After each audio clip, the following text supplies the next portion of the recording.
Thanks for staying with News at Prime tonight. Well, we continue then part two of a conversation we began last night. A crackdown on counterfeit goods adding to the debate on how migrants are being treated. Leaders of several migrant communities saying their members are not solely to blame for the increase of illicit goods on the street. They're calling for thorough policing. For that conversation, joining me now is Udeji Ndubueze Jonas, a Nigerian chief, and Zambia Association in South Africa President Ferdinand Simaanya. Gentlemen, let me thank you for honoring the invite and for returning tonight. One of the things that we didn't get to cover was the process of repatriation that is currently underway for those who want to go back to their home countries. Talk to us about how that process has been going over the last couple of days. But from the Zambian side, there's no government stance on repatriation.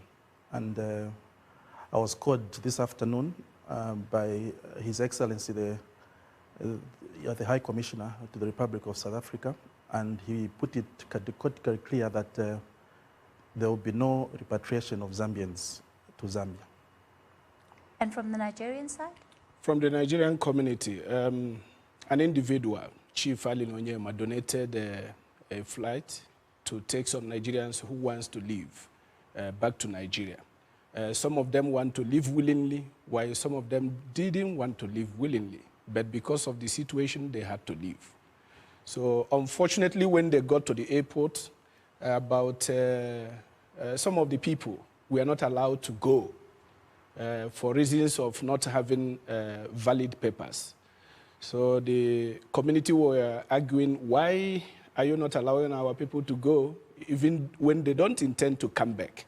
They're not staying here for you to ask for their permit. They just want to go home, finally, and for good, out of South Africa. And yet, the immigration at the airport stopped some of them from going. They are still here. So the flight that was supposed to take up to 320 people only managed to take 187 back to Nigeria. Are there arrangements being made for those who are still in the country and who want to go back home? Well, some arrangements are still in the pipeline, yes. When it comes to the issue of documentation, I wonder then how you navigate those waters, because a part of what you're saying also is the problem that has been highlighted by authorities, that the people are struggling to get documentation, and often there are people who don't have the right documentation to be in South Africa. But from the Zambian side, Zambians have got legal documents. And in a case where the documents are lost or stolen or something happens, the Zambia High Commission is open to give Zambians the documents. So from our side, from the Zambian side, there's no problem there. So you generally don't have difficulties with documentation? No, there are no difficulties there. Sure. And you, Chief? You know, I don't know. According to him, there is no repatriation. So they wouldn't have experienced that.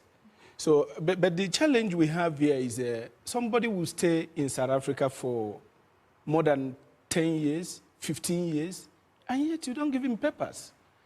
There are a lot of people who have stayed in this country for more than 18 years, and yet they don't have papers, because Home Affairs are not giving Africans papers.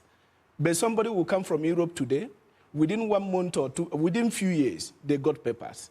They are giving papers.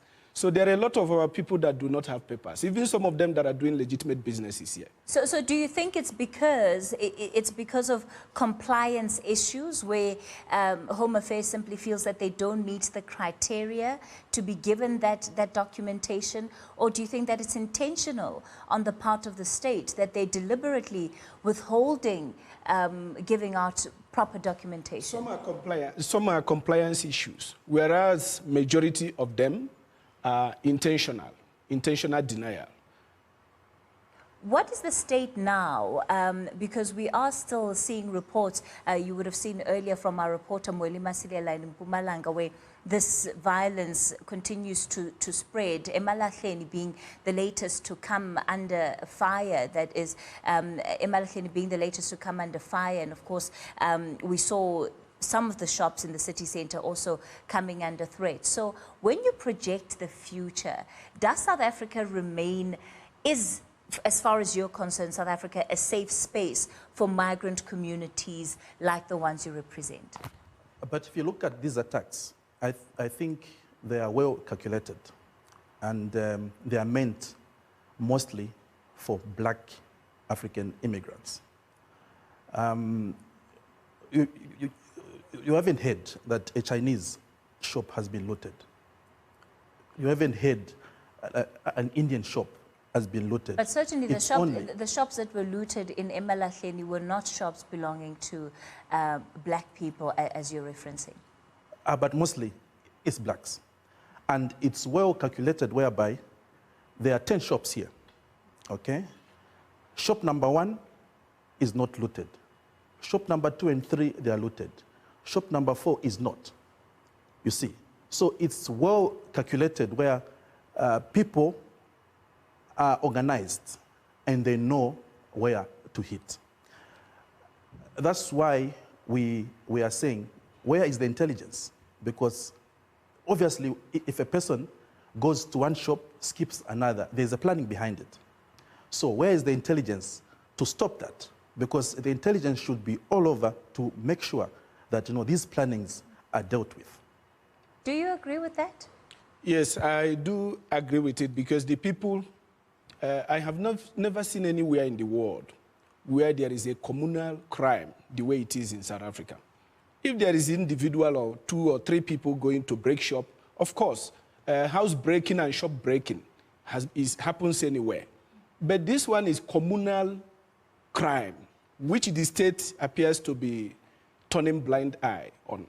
You see why we think that the state, we actually do not know what is happening, but with some of the videos that was recorded live. You know, these days, you don't need the media people to come before you get the info. I mean, you get some recording. You will see some of the police officers standing there, watching the shop being broken. They will break into the shop. They will go inside looting.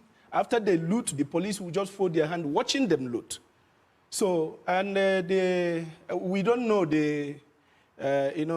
what is going on actually. So then, from a solutions perspective, how do we begin to build the kind of relationships that will ensure that this violence that we have seen does not repeat itself? What are the solutions that you are putting on the table in addressing this problem that goes beyond just the police involvement? Okay, first is to identify the problem. The problem is looting. The problem is the killings and harassment and displacements. On Saturday, when Buthelezi was having a speech there, people came to disturb it. Then there was that violence that came through. On TV, we see people with knives, pangas, okay? There's a brigade of police, and they're saying that, you know, those people are armed. Why don't the police go to disarm them? Because that's the first stage. You go and disarm them. There's an issue of the hostels. Hostels are in central Johannesburg. Everyone knows. The police knows. Intelligence knows. Why don't we go to the hostels as the police, even maybe escorted by the soldiers, to go inside there and disarm the people? That's the starting point. Because we have to identify the problem, where it's coming from. And once we identify that problem, then we sit down and dialogue. When we sit down and dialogue, okay, we need to put off the gloves and say, as the immigrants, we say, we condemn. Firstly, we condemn the shooting of the taxi driver in Pretoria. To the highest term, we condemn it. Secondly, we condemn the counterfeit goods that are coming, because they are retarding the economy of South Africa, because big companies are going to lose employment, people are going to lose employment. We condemn that in the strongest terms. We are being accused that foreigners come and get jobs, and the jobs that are gotten, we accept low wages. Fair enough.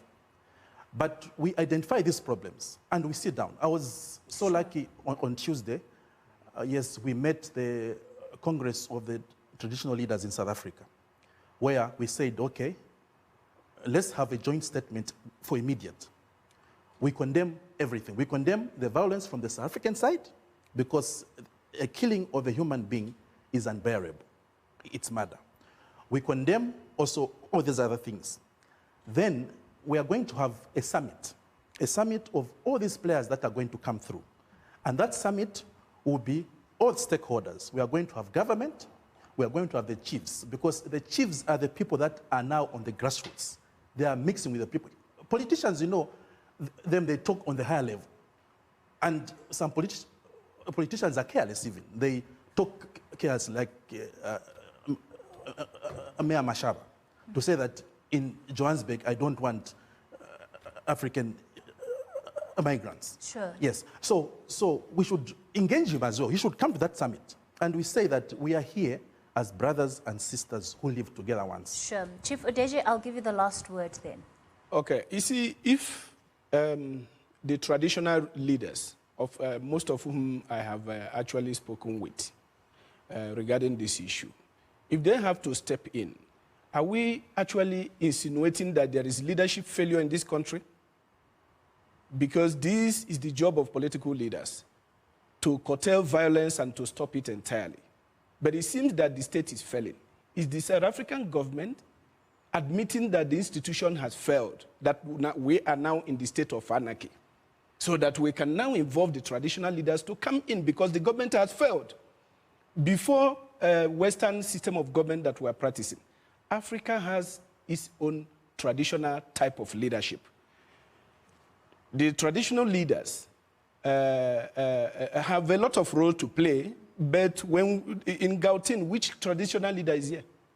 Which traditional leader is in Gauteng? Because this is not happening in most of those kingdoms that are majorly under the control of traditional leaders. So what I'm trying to say is the political leaders, the intelligence, the police, the government, are they actually saying that the institutions have totally collapsed? That after how many times, I mean, first time, Pretoria, Johannesburg, and they're still spreading, and they are still quiet about it. So now we are in the state of anarchy, where the government has no powers to control these people. Then it's a serious situation more than the eye can see. All right. We're going to have to leave it there then for tonight, and we'll keep in touch to hear what the progress is on that summit that you've proposed, and if there are indeed any tangible solutions that will come out of it. As you heard there are several of those from the Nigerian community who have been unable to make their journey back home as a result of difficulties, as you heard there, with immigration and customs when it comes to documentation. So I wondered then what the solution there will be.